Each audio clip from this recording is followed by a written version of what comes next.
faut savoir un truc, c'est qu'on est entre guillemets censuré. Faut arrêter de croire qu'on vit dans un pays ultra démocratique, et justement quand tu prends la parole, elle est relayée comme telle. Nous, on se bat contre le projet de loi du gouvernement qui veut éclater encore plus le système ferroviaire. Déjà qu'il y a énormément de dysfonctionnements depuis 1997, où il y a eu la séparation entre le réseau ferré d'une part, et puis la circulation des trains d'autre part. Et là, le gouvernement veut faire pire en éclatant le système en 3 entreprises, ce qui va encore multiplier les dysfonctionnements et donc dégrader le service public de voyageurs et de fret aux usagers. Également, le projet de loi en fait, prévoit l'abrogation de notre réglementation du travail. Et en fait, c'est quand même extrêmement grave. Nous assurons un service public 24 heures sur 24, 7 jours sur 7, parce que nous avons des devoirs à assumer, ce qui est tout à fait normal, avec des contreparties en termes de nombre de jours de repos, d'amplitude d'horaire de travail et de repos journalier, qui sera complètement remis en cause. Et derrière, c'est la sécurité des circulations ferroviaires qui serait impactée. Voilà. Déjà, notre réglementation du travail actuelle apporte un certain nombre de contraintes donc, que nous sommes prêts à assumer, comme 6 jours de travail consécutifs, ce qui fait au maximum 48 heures par semaine de travail. Et le fait d'abroger cette réglementation du travail pour partir sur une réglementation encore pire, telle qu'elle est prévue, à savoir par exemple qu'on aurait uniquement 25 repos périodiques doubles, c'est-à-dire 2 journées consécutives de repos à la maison, signifierait par exemple qu'on travaillerait un week-end sur 2. Voilà. Donc derrière, il y a aussi une vie de famille qui serait complètement cassée.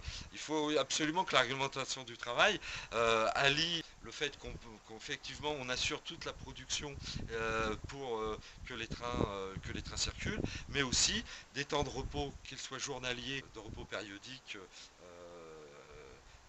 suffisant de manière à pouvoir récupérer, puisque vraiment, voilà, un agent de conduite, il peut embaucher à 2 h du matin ou 19 h, voilà, donc c'est vraiment un emploi contraignant qu'on assume, qu'on est fier de faire et qui nécessite des temps de repos suffisants.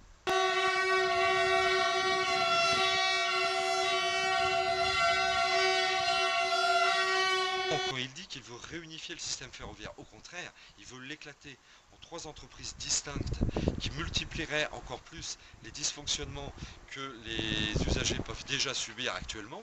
Donc, loin de régler les problèmes, au contraire, le projet de loi va les aggraver, va donc détruire le service public, alors qu'au contraire, nous voulons revenir dans une seule entreprise, dans lequel seraient intégrés tous les services cheminots, de manière à ce qu'il y ait une complémentarité, une mutualisation des moyens. Par exemple, actuellement, un agent de conduite fret ne peut pas conduire un train de voyageurs, même s'il est disponible, et pourrait remplacer, par exemple, un agent malade. C'est-à-dire qu'aujourd'hui, un train qui n'a pas de conducteur voyageur, s'il y a un conducteur qui, lui, peut être du fret, ils ont le même métier, mais il ne peut pas emmener les voyageurs au travail. C'est exactement cela, parce qu'en fait, avec la séparation déjà actuellement des activités, la direction a cloisonné les agents dans des services différents, ce qui en plus génère des coûts supplémentaires. Donc nous, on trouve ça complètement absurde. L'image de la SNCF aujourd'hui, ce sont toutes ces machines-là qui sont en train de mourir sur le triage de Sotteville, que la direction est en train de laisser pourrir et abandonne sur le triage pour après les désosser, alors que ce sont un bien public qui justement doit servir à la fois à la relance du fret ferroviaire. On en a besoin, tous les pouvoirs publics nous parlent d'environnement à longueur d'années, alors qu'en fait aucune mesure concrète n'est prise pour une relance du fret SNCF dont on a tous besoin pour désengorger les routes qui sont remplies de camions. Et non, la direction préfère mettre à la casse des machines qui sont, pour certaines d'entre elles, garées bon état et qui pourraient demain tracter des trains. On va passer au vote pour la reconduction de la grève jusqu'à lundi 9 h. Donc qui est pour? Qui est contre? Oui, non, c'est bon, c'est bon. Qui s'abstient? 1, 2, 3, 4. On était 65 votants. 61 pour la reconduction du mouvement de grève jusqu'à lundi matin 9h. Pas d'AG ce week-end. 4 abstentions. 0 contre. Pas d'AG ce week-end. Qu'est-ce qu'on fait pour les bacheliers lundi alors?